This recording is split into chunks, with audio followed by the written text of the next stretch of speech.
Welcome to our first interview in our collaboration with Strong Women's Strange World.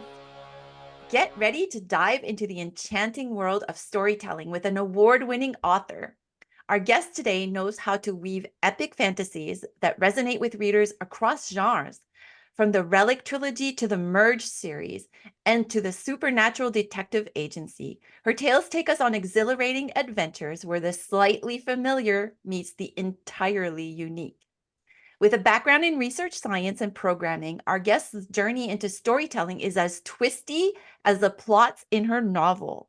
Balancing the role of wife, mom, and pet wrangler, she immerses herself in crafting sci-fi and fantasy worlds that tantalize readers, drawing inspiration from the likes of Dungeons and Dragons and the Dresden Files. That's so great.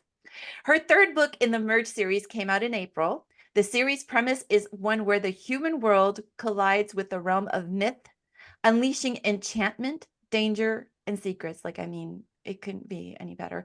Ordinary individuals become extraordinary heroes, navigating treacherous paths and confronting inner demons to preserve the delicate balance between reality and myth. Sounds amazing, right? Yeah, it does. We're excited for a conversation filled with magic, mystery, and unforgettable characters. And so we welcome to our podcast, Claudia Blood. Thank you so much for coming. I'm so glad to be here. Excellent. Is there anything else that you would like to add to that biography? I don't know most authors, but writing author biography is worse than writing a trilogy. Like from a writing perspective, I think a lot of people really feel like that. So nope, I don't have anything to add. Excellent. I nailed it. So we always start our podcasts with authors with the same question, which is, how or when did you know that you wanted to be a writer? I think I followed the beginning of my journey was, most little kids, they want to be writers. And so I got my little sister, because I didn't actually like to write. She had a white pad and I dictated the story to her. It was a Dungeons and Dragons fantasy thing with an epic battle and whatever else. And I think she's finally forgiven me for that. And then you know how life kind of comes. And so you talk about wanting to be a writer, but you never make time for it. And suddenly you have that significant birthday and you kind of look around and go, if I'm going to make this happen, I need to make it happen. And so I hit that birthday and I'm like, okay, it's on. I'm going to put it above the fold. I'm going to drop all these other things and I'm going to make it happen. And that's where it started actually happening. So I finished stories with short stories. I finished my first novel. It just, kind of snowballed from there. Oh, yeah. I love it. But you went to college for something entirely different, right? Biology. I have a biology degree. Yep. I was a cardiovascular research associate for a number of years yep. And then moved into IT, was a Java developer and did, implementations, wrote code for years and years. Did some business analysis. Yep. So were you working at the same time you were writing your novels, or were you able to? Okay. Yep. I also had kids at that point, and so you kind of, unfortunately, I think this is going to sound, but I think as women, we also have to be like, we feel like we have to be uber responsible. And so not only do we have to like work our dreams, but we have to do the day job as well to make things meet. So yeah. It is hard too when you have that dual life. You're trying to do one thing, with raising your family and being with your kids, and on the other hand, you have this drive and need to actually write and put things on the page, which is kind of blend. And there's so much guilt too. I don't know if you guys feel like every time I step away and I'm like, okay, I just need 2 hours to do whatever this is. And then I feel guilty, like, well, I should be spending it with the kids and I should. So yeah. But it's something is like your mental health too. I mean, I don't know about for you, but for me, writing fills that void for me where, it just calms me down and it's just my escape from the stress of life sometimes. Yep. And so even though you feel guilty, you just kind of have to work with, I'm going to be a better mom just because I am feeling better about myself. Yep. It's nice. Yep. So any moms out there, that is totally true. Yep. Totally agree. It quiets the voices in my head that are telling me, go right, go right, go right. So it's like, no, it's going to be better after I was telling you. But especially if you write a horror or a mystery. Not good.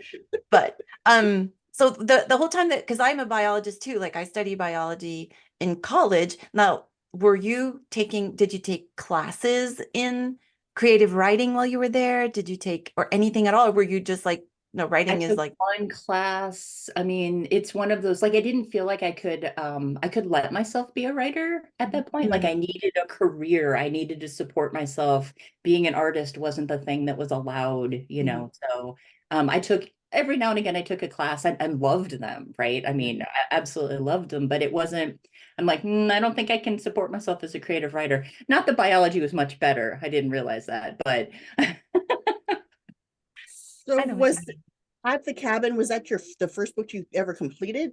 it Okay. was. I had a number of different partially completed manuscripts, and at the cabin, I got so frustrated with myself. I decided I was going to write just the novel with no sci-fi or fantasy elements. Okay. And so I finally finished it and I read it and I hated it. And I Oh, rewrote it with the fantasy elements. And I was like, I added a doppelganger. Ooh, way I didn't write. And demons and a doppelganger and a hidden witch. I mean, you might as well have those things in there. And then I Yes. was like, yes, I found my plays. we talked about that too, as fic writers that you set out to write, like, I don't know, like a normal romance, and all of a sudden it's like, and then the witch came. It's like, whoa, no, that can't happen. Like, yeah, no, we just can't. We can't help ourselves. And Tried to do that as well, and I was like, that's what I read. That's how that book came about at the cabin. That you had written it as a, was it a suspense, mystery yep, suspense yep, just originally, a straight and mystery suspense. Yep. right, and then you added all these mystical elements, and I was like, I get that. Totally. Like, I get Yeah. it. I Yep. can't. Yeah. There's always something mysterious and paranormal that happens at some point in At the some point, story. especially in a cabin in the woods. I know, right? I know, and there's There's arson something. in that one, and like all sorts of crazy things go on. So it's Oh my like, gosh. yeah, But it's taken it. I heard you say the Anyway, magic word of that you have books that are not completed. So how did oh, that go? Like, how was your journey into this? So like you started writing books that you never completed. I still have books that I haven't completed. I still have 5 books, I think, that I haven't completed that are on my hard drive that it's like my TBR almost, right? Like it's too my TB right. And I might circle back to some of them. And I have some other ideas that are started, but the topic is so close to my heart that I want to be the best writer that I can be Yeah. before I write it. Like I don't feel like I'm a good enough writer yet, which is so silly because we're as good as we are at that moment in time and you just keep writing, right? Like, Yeah. yeah. But I know what you mean. There are some books that I've started that I've said, like, I need more of something, like something in my background to be able to finish this one. So I can totally see that. But did you start them and then stop and then start another one? Like, how many do you have before you finally completed that one book? Oh my goodness. Because I've actually gone back and written the Relic trilogy was a half started book. The Book of Secrets was a half started book. Nice. Even Ravine, that the book in Renegades Rising, that first one, I had all these scenes kind of scattered around, and I'm like, and I thought they were in a different book, and I ripped them out and put them aside and said, okay, that's a separate book. So Oh, I yeah. love that. I love that. And then once you finish that book, that first book, of course Mhm. you're overjoyed because you finally typed the end. Know that feeling is awesome. Yeah. Um, do you have a critique partner? Do you have beta readers? How does that all work for you? Yep. I have beta readers that I use. And honestly, because this has been going on for a little while, they all got busy. And I was like, now I'm looking for more beta Oh. readers. I know. And it's such a niche talent to have, to be able to read that incomplete manuscript, not be bothered by grammar, because those things are not necessarily good, and be able to say, dude, this character's flat, or hey, what happened? Like suddenly the dog disappeared. And I had that happen at the cabin where they're like, so there was this dog in the beginning, and then you didn't talk about it for like 10 chapters. I'm like, oh no, teleporting dog. Oh, It's fictional. he's actually an In the alien woods and he had to go somewhere. back. Exactly. Oh That's my God. awesome. Yeah. And then once you go through the edits with your critique partners and everything, so tell us more about your decision to either self-publish, trad publish, query agent, like Yep. how did that all come about for you? So I did go to an RWA meeting way back when, and I did actually get a request to submit from doing one of their pitches, and it was Book of Secrets as a romance. And it was later that I realized that, yeah, no, it was not. No, it was not a romance. But I have a number of friends who had been traditionally published that were not happy with how Mhm. it had gone through, and the things that they cited as being points of frustration for them, I recognize would be points of frustration for me. Not that traditional publishing isn't great for, certain people, that not saying that at all, but the lack of control of certain things, I think would have bothered me. And Mhm. so I didn't even try after that. I decided I'm going indie, and so great, I got all the decisions, but oh no, I got all the decisions. Well, and Yeah, especially since you work right from like different genres as well. So, if you have Right, a traditional publisher who wanted a specific genre and you have to force yourself into that, when you may want right, to have, you're doing urban fantasy and then you're also doing, right. so you have this variety and it's hard to kind of put yourself in a little box and okay, I Yep. have to only write this because Right. I'm I like have to write contracted this to do next this. book. Yep. Mhm. This is the next book. And sometimes the book isn't ready, like you were talking about earlier. Like there's something just I haven't had the right experience or haven't thought of the right thing. And so I know if I start to write it, I will stare at the screen. Yeah. And then, yeah, you don't there's nothing write. worse. Yes. So, so do you have like a specific editor that you go to and have them edit your book after you finish writing it? I I mean, what do. is your process like for the editing? Yep. So I actually have a developmental editor that I use, Dawn Alexander, and I love her, love, love, love her. I just went to her with the idea of Scale of the Dragon. Um, you know how sometimes your ideas get twisted in your head? Well, I Mhm. had 3 books twisted up in my head, and so we had a long conversation and kind of, separated out. And I realized, oh, this goes over here, and this goes over here, and this goes over here, and then it was much better. And she's also sometimes my sanity check when you get through the manuscript and you're like, okay, this isn't working. Like, what am I doing wrong? I'm too close to this. Please just tell me what the heck is going on. And inevitably she'll tell me, I don't have enough emotion and there's not enough stakes in this section over here. And I'm like, okay, and then we'll go back and fix it. And then once it actually goes through those editing, I do have also a copy editor, a proof editor, and then like another friend who goes through and reads it before Okay. I'm going to publish it. Yep. I love the fact that you can talk to your developmental editor about your idea and how to implement it. Like it's not just she's looking at the story and editing it for you, that you can actually just kind of walk through Yeah. what you need to walk through in order to figure out how to write the plot. And I mean that's Yeah. pretty cool. I didn't And realize she's that. so cool. Oh yeah, and she's amazing because she'll even be like, okay, well, I could see 3 ways to play this. Let's talk through all 3 and see what you like. And sometimes we come up with a 4th. Oh And then I'm wow. like, ooh, do this. Yeah. So it's kind of like having an agent, because I think that's what my agent was doing at the same time before it actually. It's kind of the Yeah. same role. That's pretty cool. Yeah. Okay. Okay, I'm gonna tear apart your writing process here, so get ready. So, how many hours a day do you dedicate to writing? And like, do you have like like some people just do something every single time that they write down at their computer to get them started? So like what's your writing process like? Um, it's a little chaotic. It's a little chaotic. I'm actually trying something new. I'm trying something called For the Words, which is an online gamification for writing.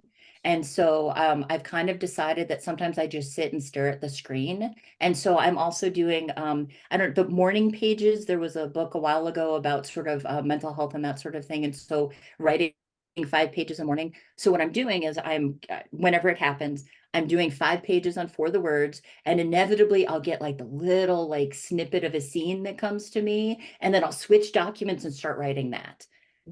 Yep. Wait, so And what then is when this it for? ends, go, it's I'm called not For the sure. Word number 4, the Okay. words.com. And And what do it's you, you log in and it's so silly. I mean, it's so fun and so silly. Like you have little monsters that you kill, like little quests, and you like buy yourself hats and like little like it's so silly and fun. And so, but I like streaks, and so it keeps track of your streak. And I'm on like 45 days, and then like give you different wings with the days that you have. And yeah, it's pretty fun. Oh, that is so cool. I felt like writing for ADHD people, like, you know, like when you're doing squirrel, squirrel, squirrel, and then it's encouraging you to just stay there and stay there. Yeah. I And kind of the liked it. monsters are basically like, it'll be what made up monster, 100 words in 20 minutes. Oh, wow. Or it might be 1,000 words in 90 minutes, right? And you've got these different, quests you go through and get done. Ooh, that Yeah. sounds fun. Yeah, Oh, it's Christy. so much fun. I'm so doing that. Thank you for showing or telling us about that because that's almost like getting a sticker at school when you were in like elementary for doing something Yeah. good. And it puts But it this nice, like, you got a great consecutive, you got this prize, like when you hit your 400 words or whatever a day. Yeah. oh my gosh, that is so cool. So like that's probably perfect for if you have writer's block, like you're saying, where you just can't like focus. Yep. Oh wow. Okay, that's Okay, so Christy, cool. tomorrow I challenge you. Yeah. Which Yeah. monsters are you gonna get? That sounds cool. Now, how long do you usually sit to write for? Like, It depends because I've got the day job, and then the yeah. kids come and I have to bring kids to their activities, and so while they're at their activities until the night, like I get a block of about an hour and a half a day, maybe That's sometimes good. more, sometimes less. But the business of writing, there's also sometimes that gets taken up with, I have to write a blurb and I have to, whatever, post or whatever else. Send an So email, do whatever. Yeah, yep, yep, yep. So absolutely. And do you So are consider you yourself oh, I'm sorry. oh James, because I can read your mind right now. Like, go Go ahead. for it. Go ahead. Well, I'm going to ask a different question than what you think, but do you consider yourself a fast writer or like how many words are you talking about per day if you're sitting down and you're just writing? Okay, if I am like super into the story and like the words are flowing, I think I did a 13,000 word short story in a single day. Holy cow. Yeah, yeah, but it was like, do you ever like get in the zone? And I was there all day. And then I would write on for the words, move over, do some edits, go, write some more, right. And I just ended up, and that one was a little weird even for me, but it was, yeah. So that I'm assuming that was not an outline story. So are you a No, pantser or are you an total outliner? answer. Total answer. Yeah, no, I started with this idea of this guy telling a fairy tale to a kid, and it ended up in the Relic universe with a separate time dimension that doesn't actually exist in the state time, and they've got guardians and like these houses that change into these old wooden huts, and Oh my this kid growing up in that and becoming the next guardian, and God. sort of like the cyclical natures of it. So it starts with a kid and it ends with him with another kid, and so it was just this weird, yeah. I love your brain. Like I love your mind. Like I I was was like gonna say seriously, I was that. like reading your the this is the Merge series where was that the one? I think it was the Merge. It's where the very opening chapter where he's in the house and he's going to look at the stars and all of a sudden it just goes, it just boom, like it just Yeah. I don't want to spoil it, but it's just the best opening chapter ever. I mean, it just got sucked into it. And I'm like, where in the world did you come up with this idea? It's so, it was so Where do cool. you get your ideas? Yeah. There's ideas. Okay, so this is, my brain doesn't have a problem with coming up with ideas. Okay, a lot of them suck. Gonna put it out there, like, you're like, oh, we're gonna put, meatballs together with dolls. Yeah, okay, moving on. But I think it's just being open and then trying to figure out, because there was I think I was watching a meteor shower and I thought about, I wonder what would happen if, and I was playing a virtual reality game, the Beat Saber, and I was like, I wonder if they could like get in my mind and make me into a super soldier through this. And then I was right, like, and it just was, I don't know, my brain. Oh, So good. cool. It was just so cool. I know, I think that's one of the things that I'm most excited about is just being able to delve into your worlds and just, I mean, it's going to be a journey. I know it's going to be a journey and I'm so excited because I mean, just like Book of Secrets, that's the first one that I was just talking about, just the, like, as I said, the opening scene was fabulous. But then again, I'm also like, oh, Half the Cabin, because that's my jam as well. Because I love a mystery, I love witches, and so it's like, oh, there's not enough hours in a day. there really isn't. So There really anyway, is. yeah, you guys. Yeah. And there's so many great authors out there and so many good books, and everybody Mhm. should read more. Oh, definitely. I think that's one of the things 100%. that I'm really happy about with the collaboration between us and Strong Women, Strange Strong Worlds. Women's Strange Worlds. We get to get introduced to new authors. And later on, I know you're definitely going to be reading the a passage from one of your novels. And so I'm really excited about that. And when you create your characters, is it like, are they like something that you're based on reality, or are they someone who are like just total creations, like you just sit down and you start writing and they kind of pop into your head like fully fleshed, like, or are More they the based on? second, yeah. Though sometimes like Ravine, who is my favorite bad guy so Mhm. far, she lost her daughter and she feels like it's her fault, and then she created, time travel. I mean, as Oh, one does.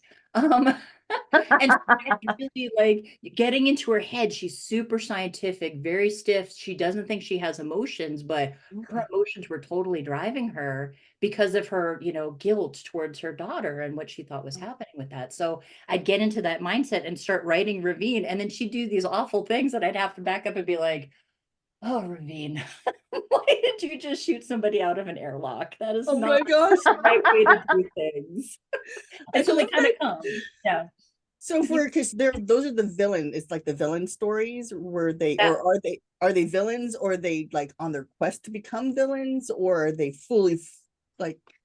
So I'm kind of I think everybody is gray. I know that sounds kind of so No. Ravine isn't, she's the hero of her own story, right? Isn't Mhm. that what they always say? And so she doesn't realize that she has become an anti-hero, and she's going down this journey of, being, the research scientist and whatever else, and then going through this mental breakdown and going through this whole where she starts devaluing human life, and has time dilation. So since she's doing almost as fast as light travel, time dilation means that her life happens in a shorter period of time than what happens outside of it. So when she gets back, 100 years has gone past. Wow. And so the people she knew are gone, the connection she had, and it disassociates her and makes her, devalue humans and connections and relationships. And Mm. so from her, like, she's my truly bad guy in that series. Like, when you look outside and look in and the choices she made, she definitely made some terrible, terrible choices that I do not recommend at home. So don't follow her as a recipe for a good life. But the rest of them are more like people caught in situations where they're considered the bad guy because they're going against the establishment. The rules that that society says you should not do X, and they did X. And Right. so, but me looking in, I was like, oh no, you're my hero, dude. Like that, you totally did that X, do X twice. So for that series, are they standalone books, or are they, you should read the first one and read them in order? Totally standalone, read them any order you want to. Okay. Love that. Yep. And then they're the books that are going to come afterwards, they're going to be prequels, so you're not going to need to know, what happens there. But sometimes, I don't know if you guys get this too, you kind of have to write that story beforehand sometimes to Mhm. to ferret out what actually happens in the current story. Okay. So in a Yeah. way, it's like let's say like an outline of like what, but like a character development, and you know the world, you've kind of got it set. So when you do write the next books, then you already have that already outlined in some ways. Is that? And this one's weird because the heroes actually come from different planets because it's sci-fi and it's at like the bigger area. So the one comes from Earth, and then they each come from their own planet. Well, actually, I guess two comes from Earth because Mouse actually comes from an underground facility that she's trapped in with her people. Right? The Earth catastrophic failure of the atmosphere, and so they've got these underground tunnels that they all live in. Society's down there, and the bottom one, a bunch of renegades, told everybody they had died, or like made it seem like they died, so they've been isolated from the rest of the underground world. And so she comes from that and goes up through the vents to get um different things from the above world. And so she's like, so they're all different worlds, but then, when they all come together, they meet at prison. So they all end up at the end of those books, end up in prison on a moon planet. I love how And your brain works. It's awesome. Oh, that's so cool. Like Suicide Squad in some. Yeah, Yeah. Oh, I love that. I love anti-heroes. Yeah. I know. Oh. She's more of a hero. Like, I don't know. It's so Oh. weird when you look at it with the one angle, like, oh yeah, Ravine. But she's gonna end up saving the world. So then what do you do with that? Oh That's wow. all good. But All it's like good. that redemption arc. You know? Yes, exactly. You need some of those. You do. You Yeah. do. You Where you do. see So them at when the worst, but then they slowly become better. I kind of like those too. Yeah. those are the greatest stories, absolutely. So when Oh, you're that's sitting cool. down, like I'm a plotter. Like I mean, I would almost say like to the extreme plotter. I will let some stuff happen when, it goes astray, and then I'm like, oh, now I have to redo my whole outline because of this. But I will redo the outline. Yeah. But I also know from Angie, and it's fascinating to me that when Angie sits down to write in the morning, she has a vague idea of what's going to happen.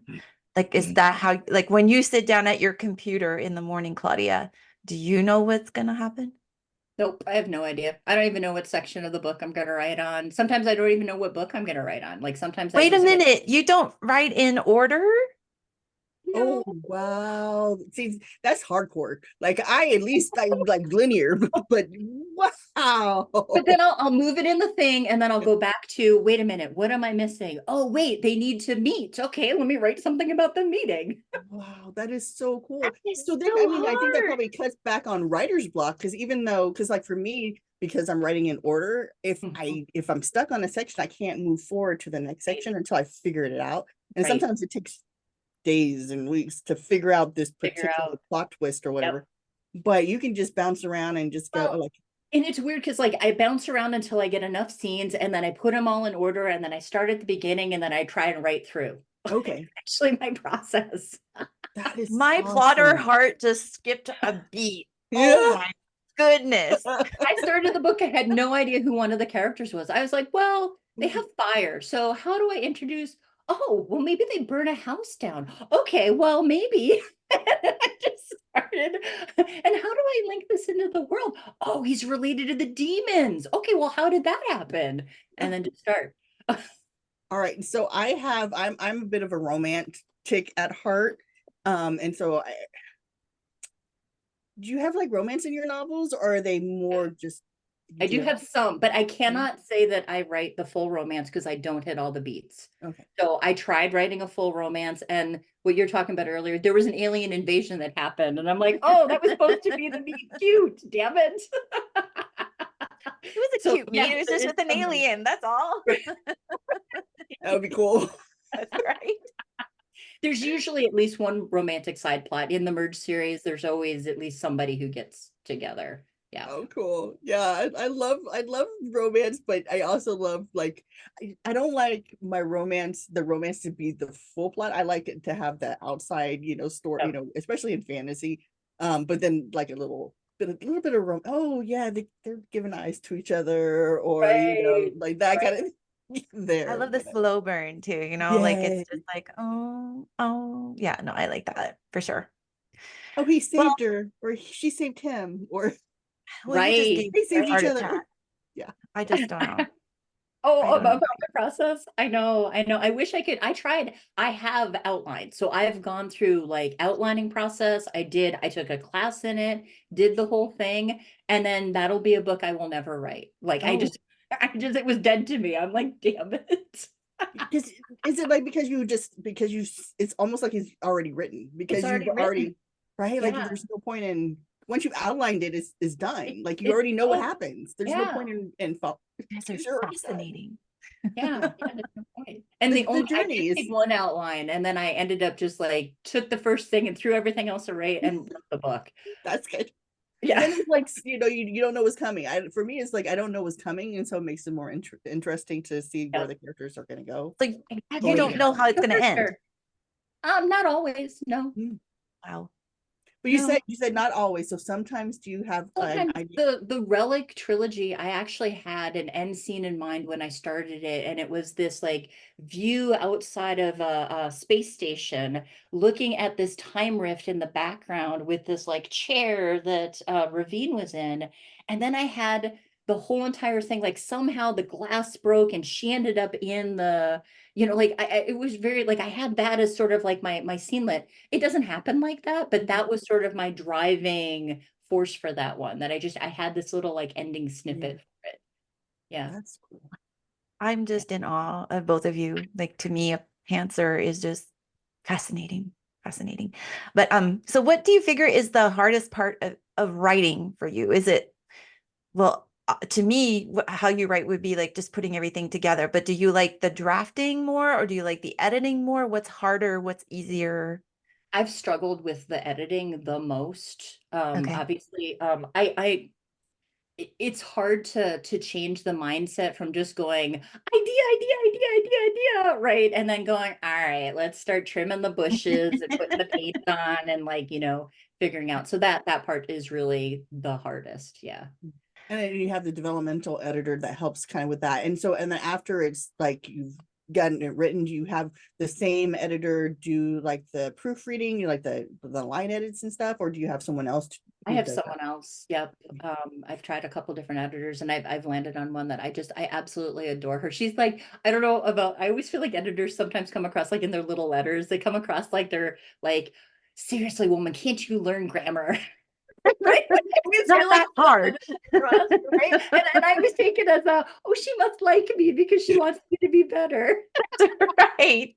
That's a good way of That's not taking where the it. comments go, Angie. That's not where they go. And she's always got these paragraphs about what is it's the that, which, and who. She's like, I don't know what you're doing. Let me write out the rules for you again about that, which, and who. And I'm like, I'll try to remember. But I won't. So just keep writing it again. That's right. Exactly. But Yeah, I that's love why I'm her. not I an love her. editor. Yeah. That's for sure. And And so then have a since you're, separate proofreader too. So, Oh, and the proofreader, and she's wonderful as well. And she'll like in this last book, she's like, you know, this whole big event happened, and there was this part where there should have been a thank you. Like when she pointed it out, I was like, oh, how did no one notice? You're right. There needs to be a thank you. Like the whole book is like, so I had to rewrite the scene to add in the thank you between the different characters. oh wow. So oh, yeah. that's good though that somebody pointed it out because yeah, Mhm. no. And it takes, I feel like sometimes you're so close to the story, you'll never see that. You need somebody else from the outside. Yeah. Especially since in your head is maybe already done sometimes, or Yeah. you know that word that two is there and it's really not there, or the A is there and it's not there. You Yeah. know, Yeah. you need someone to be able to point that kind of stuff out. You so do you upload the book yourself? Like do you do like or do you have someone who does that part? Nope, I do. I use Vellum and do all of my formatting. I've got a cover designer that I love now. So those Oh, your covers are amazing. I am They not are. I am not an artist at all for that, but she is just amazing. Yeah, at Sunset Rose Books, I think is her email ad or the website for her. But and then yeah, so I do all formatting. I'm wide, so I do it across, you know, all the different vendors and do Ingram Wow. Sparks, and I've got my and so like you're talking about those hours, like it's upload day. Okay. And that's what I'm spending my day doing is uploading to the various vendors. Oh wow. Does it take Yep. a long time to do that? It's not sometimes you'll notice when you go through because there's always a proofing part where you have to look at the book and you'll notice that, oh crap, it's the wrong bio, or I was in middle of an edit and I never finished on my back matter, or right. And I don't know how many times I've had it that it's the third vendor I've uploaded it and I looked and went, this is formatted wrong. Okay, let me fix the Um, format, recompile, go back to the beginning, upload the whole thing. And Oh yeah, my so gosh. if I was more organized, if I was a plotter for that, then it would probably be. see, there is room for that. Just kidding. Yeah, But it seems like a so freaking how, like, I mean, once you have your book completed and you have your cover and you've done everything or whatever, like, are you talking like, does it take you a whole day, a couple of days, like a week to get all that organized so that you can release it eventually? Maybe a day. I mean, not even a day. It's a day, my day with the number of hours that I have. So say Okay. 4 hours worth of time, assuming that I Okay. didn't do some sort of big goof, which Got happens it. sometimes. But yeah, it's not the vendors. I haven't done Apple, but the rest of the vendors make it fairly easy to go in, you know, and you've got the same. So I've got a spreadsheet. I love spreadsheets, which is funny with me being a pantser, but it's got like all of the tags, and I've got all of, right, because you have to know the categories and the tags and the blurb. Each vendor has a different length of blurb can be. So I've got 3 different versions of them. I've got my tagline, right? And it's kind of like, all right. And then you click here and click there and upload this and add this over here, add it to the series, right? It's just, it's fine. It's Yeah. just, So was it when you first started uploading, I mean, when you first started publishing your books, was it as easy as you make it sound now? Or oh, because I don't know about you guys, but you see that first program, and I don't know what dope some people are smoking when they design their screens, but like, I can't remember what vendor it is, but there's like, you get to the bottom of the screen and there's like this super secret button up at the top on the left that if you didn't click it, your cover's not on, and then it'll yell at you about metadata. And I'm like, well, where was the metadata? I don't, So I did Sarah Cannon's course. I don't know the Publish and Thrive if you've ever done her course, and that was amazing sauce for helping with which the vendors, and she sort of gave you a preview and she helped kind of walk you through some of the things. And then I used Erin Wright's, she does the paperbacks and the large print, like she's got some different classes for that about Ingram Sparks and how to fill in all of that other data, because she was a librarian. So she understood like those other data so that you're found when people search for you. So maybe they're looking for books in Idaho. If you don't fill that right screen out in the right place, you're not going to get found. So yeah. Those Yeah, are cool. thank you Actually, so maybe we much. can put those two things like at the bottom of our description Yeah. for the YouTube video so that to help people I out, took a because that sounds lot of great. classes. Yeah, I took a lot of classes. Yeah, Yeah. because I was Yeah. wondering, because I'm curious, and I think you're one of the, we've had a few other self-publishing authors who have come on, but we never really got to delve into the whole process before. And I've always been curious about, how difficult it is to do that, and where to go to try and find the resources that you need in order to learn how to Yeah, I'd love to do share it. some of those. There's definitely some gems out there, and there's lots of resources out there. So as long as the person isn't telling you this is the only way to do it, give it a Then- try and see. Okay. Yeah. Yeah, I Nice. think that's I one of like the fears that a lot of people have about publishing their books. It's just doing it wrong. Yes. Yes, but you can hit unpublish like that. Mhm. You can do that with an ebook, not so much with the paperback, but that's a whole different thing. But on Amazon, you can hit unpublish and Okay. it goes away. So That's good to know. So if you make a huge mistake, you can still say like, yep, nope, not happening. yep. I like it. So we always ask all our authors this question, and I absolutely love the answers that we're getting. So I'm going to ask it of you too, Claudia. It's, what's the one thing that you think that you've done as an author or in your authoring career that you think has made the most difference? Okay, this is going to sound super silly. Like I said, I did a lot of classes, and I stumbled across this class about your personality type and writing. Oh. And so this class, and it's and I will get you the link inside of it, but it really allowed me to embrace it uses the Gallup system, the 36 different things that you've got. But it really helped me figure out that my squirrel moments and basement things, that it's just part of my personality. It's okay that I'm a pantser and that I'm different from other people. It's okay that, I form my writing this way. Like it almost like gave me permission to accept who I was and then just kind of lean into that aspect of it. So I know I'm good at ideas. I know I'm good at brainstorming, editing, right? Like I have to make sure that I've got concrete steps and people to help me with that. But I think that was a great investment and really helped me figure out who I was as a writer and really lean into the things I was good at. That is so cool. I've never heard of that, but I would love to do that. Like, that's really cool because I agree with you. Like, once you have permission to be who you are, like, hey, all the doors are open at that point, right? That's Right. Don't fantastic. try to be something you're not. I can't be a plotter. It's not going to work for me. And that's okay. And that's the part that's hard sometimes for people, is that that's okay. Find what Mhm. works. Yeah, I know. For some reason I always feel like I should be more of a plotter, and I tried and tried for like what, last year? Yep, I you was did. You trying. tried I many different did. ways. And then but yeah, I think that it is best just to be who you are, and if it works for you, to just keep on doing what you're doing. And I mean, of course, learning more tips and tricks and having more tools will help you in the long run, but also just to be able to accept who you are. as a writer. And trying the new things, right? Before the words work for me because I need to have my ADHD, I need to have my butt in the chair and actually write words in order for it to be able to make it to the next part. See, and I'm the same, because I really like that idea, especially the quest. We're gonna be out there. We can be friends on there. I challenge you. Totally gonna look you up, duel. Claudia. We're all gonna be doing little monsters.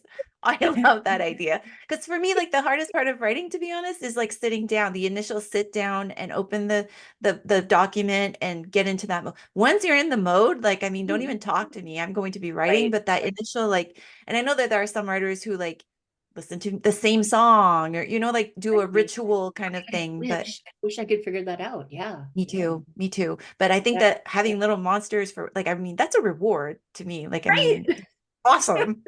I love that. Very, very cool. Thank you so much for going into everything that you do, the way that you're doing it, and giving us so many good ideas and like websites and people and whatever. Like that's fantastic, because I think any writer that's going through this is going to love to be able to like, go to that resource and find a way for themselves to get this done. So totally appreciate it. It's fantastic. All right, so we have something very special for you next, because this is a collaboration between Strong Women, Strange Worlds.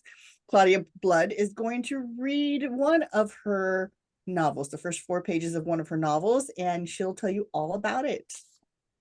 So I chose to read the beginning of Feather of Prophecies. And so this is the 3rd book in the Merge series, and it happens. So I will just go right in because it's at the beginning. Dawn Walpurgis III, 2,285 years post-merge. Pride and excitement made Wren fluff his feathers. His father trusted him to protect himself and his sister on a trip to the West Market. He'd never been given this responsibility or freedom. He'd never been allowed to venture down from their mountain home into New Nauselzia by himself, and being able to take Alicia, his cosseted twin, conferred a high honor. Look! Alicia danced on her toes, but managed to keep her cloak tucked around her. She pointed to a building on the corner. The bright light sparkled on the dew on the cobblestones, making everything seem new. The smell of honeyed cookies wafted to Wren from the open door. He smiled at his sister. Let's get one. They entered the shop and the bell jangled, a human using a long wooden paddle to pull the breakfast treats out of the oven. The smell of baked bread and honey with cinnamon filled the room. Oh, can we have one? Alicia whispered and gripped his arm. He patted her hand and said to the baker, May we have 2, please? The man turned with a soft whir and metal ping and smiled. Of course, Prince. Wren recognized him as someone his father had aided. The whir and ping were sounds from the clever mechanisms on the man's left foot that helped him walk. The arrow's artisans had built the device on his father's orders. The human took 2 honey cakes and placed them in eating pouches and handed them to Wren. Wren fished out a few coins and put them on the counter. Thank you. No charge, the man crossed his arms. Please, take the money. Alicia's voice was soft and full of entreaty. The man stared at her for a moment and then loosened his arms and nodded. Yes, Princess. Wren would not have been able to resist her request and was not surprised that the human had been unable to as well. Something about his sister made people want to aid her. Wren and Alicia left, each holding a wrapped cake. The honey tasted like sunshine and reminded him of an early morning song. Can we try that? Alicia was already done with her treat and pointed to a shop labeled Fortune Teller. Wren shivered. His family already had a curse and a prophecy handed down in the royal family. 2 halves united shall burn and be reborn. The last thing he or his family needed was another prophecy. No one knew what the first one meant. The fact that 2 members of his family had died by fire just added to his unease. The fortune teller shop was different from the others in the district. It exuded a sense of foreboding. He had not been to the city often, and he'd never noticed the shop before. He glanced at his sister to say no, but saw her excitement clearly written on her face. Her wide smile and sparkling eyes begged him to say yes. He hesitated. Keeping his sister safe was the most important thing to him. A close second was her happiness. She was just as adept at reading Wren's expression because she said, Oh, come on, Wren. How much danger can I be in? Dad sent someone to watch over us. She waved her hand at the nearby roof. One of his father's guards sat on the roof watching him. How had Wren missed the sun glinting off that much armor? The feeling of independence and trust disappeared. Frustration and anger roiled in his gut. He clenched his teeth till they ached. Instead of telling her no, which is probably the right thing, he took her hand and led her to the shop. The door opened with a groan that sent a shiver down his spine. He'd taken enough of his apprentice training to feel the press of magic in the shop. The small entry opened into a large room. Most of the magic emanated from something covered in the middle of the wooden table in the far corner. Drapes hung not only on the windows, making the interior dim, but nearby that looked like they could be closed for privacy. The aura didn't seem malicious, at least not yet, but he got the impression that the magic watched him and his sister. He didn't like the feel of its gaze upon her, so he turned to go. Welcome to Madame Red's shop. The voice came from a dark corner on his left side. A woman stepped from the shadows. She looked human, but something about her aura said she was anything but. Curly auburn hair spilled across her shoulder and blended into scarlet layered silk. The different colors in her garb gave the illusion that flames hovered around her. Ren backed his sister towards the door. I'm not here to harm you. I can clearly see your futures, the woman said softly. I want to know, Alicia sang out and pushed forward. Her face was bright and excited. The kind smile the woman gave Alicia convinced him to stay. Divination magic was not the easiest to control. If a person was good at it, they could have a hint of the future. If they were bad at it, that type of magic, or unlucky, they might as well make up the future for how accurate the fortune would be. Are you Madame Red? Ren glanced around the dim interior and then focused on the woman. I am, young prince. The woman gave him a polite smile. Come, sit here. She led him to a small round table in the corner. She pulled out a chair and gestured to Alicia to sit. When Alicia did, Madame Ren invited Ren to sit too. He moved to the table and sat at the edge of the chair. Madame Red removed a cloth from a fist-sized clear crystal. The light sparkled on the gem's surface. Under the surface, white and red clouds rolled past. The magic strengthened and the otherness and power puffed the feathers between his shoulders. He glanced at his sister to see if she could feel the power. She sat frozen and stared into the gem, her blue eyes wide and her goofy and excited smile beaming from her lips. This was the smile she'd used when they'd found the minecart and decided to take it through the mountain. Luckily, when the ride ended with them launching off the rails and into the cavern, their wings had saved them. Madame Red cleared her throat. She sat at the table across from them while he was distracted. What's wrong with my sister? Ren froze as Madame Red's eyes shifted from brown to bright blue. You are the only one who can right the wrong and save her. Ren's throat suddenly went dry. This was a test. There was always a test. He swallowed and pushed down his fear. What must I do? She smiled. There's a prophecy for you and a word of advice. Ren nodded. He knew would have to memorize the words as they would never be repeated. As soon as he could, he would write the words down so the prediction would be put in the chronicle. Her gaze lifted to the ceilings. She shivered and her silk garb flickered around her like flames. Son and daughter of saviors of Phoenix, time runs out to repair that which was sundered after the merge. Isolate the pair until the first light of her day of birth. Seek the kept flame and release. Two halves united shall burn and be reborn. Only a bound witch can save them all, or the immortals shall die and break open the portal to the abyss. Ren repeated the words in his head a few times, adding him to his memory. The middle part he'd already known. The fact this seemed to be related to a prediction long held in his family sent a shiver down his spine. He'd been told about the prophecy his whole life. Madame Ren sat motionless, her hand serenely on her lap. She gazed at Alicia, who stared back at her, and then they both turned to face Ren. Alicia's eyes were iridescent. He'd been wrong. The weight of the air shifted as if a storm approached. Whatever had possessed their grandmother and ruined her life now had a hold on his sister. He struggled to breathe with the heaviness in his chest. It must be done by her 30th birthday or all is lost. Alicia blinked her eyes and they returned to their natural blue. The spirit finding Alicia was his fault. His throat thickened and his stomach churned. What's your word of advice? Ren asked, forcing the words past the constriction. Run, the demons are here. That was part of the first chapter from Feather of Prophecy. Oh my gosh. What an Wow, opening. that was Like, I so mean, beautiful though.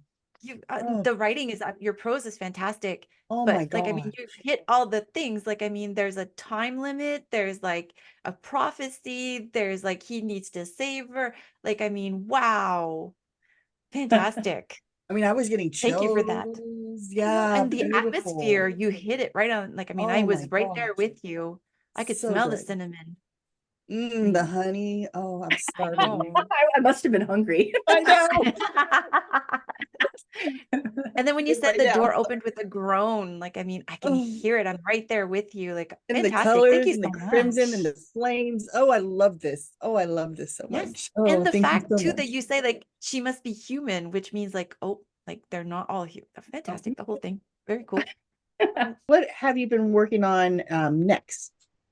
I am working on Scales of the Dragon, which is the next book in the series. I got to the end of the book that I was reading, and all of a sudden I had a dragon egg ended up in the previous book, like, total pantser thing. And it's the middle of the next book. So that's what I'm working on. So where can people find you on social media? I am at www.claudiablood.com, and that has everything. I'm also trying out Twitter. So I think I'm off Claudia Blood or Claude Blood because they have short names. And I've been hanging out there. And I do have a Facebook group, a readers group, if you guys are interested, and I can send you those links. Nice. Thank Fantastic. Everything will be you. in our description on the YouTube podcast. So absolutely. Yeah. So Claudia Blood, thank you so much for coming on, for being our first guest in the collaboration between Strong Women, Strange Worlds. You've been awesome, and we love your writing. Oh, you're so fabulous. And we just are so excited about this collaboration because we get to have more authors like you come on and share their stories.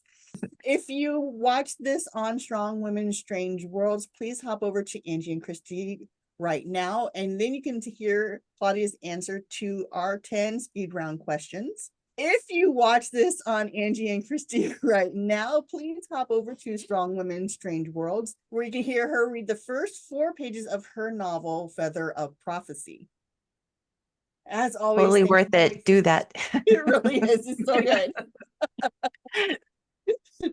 So we just want to thank you all for joining us. If you enjoyed these videos, please like and subscribe to our channel. Also, head over to Strong Women Strange Worlds, like and subscribe to their channel so that you can get notified whenever we have our collaboration videos or whenever any of us post any of our videos online. And we want to thank you so much for joining us today. And thank you so much. Thank you, Thank you, Claudia, Claudia. for joining us. Thank you. Thank you. Thanks for having me. It was so much fun.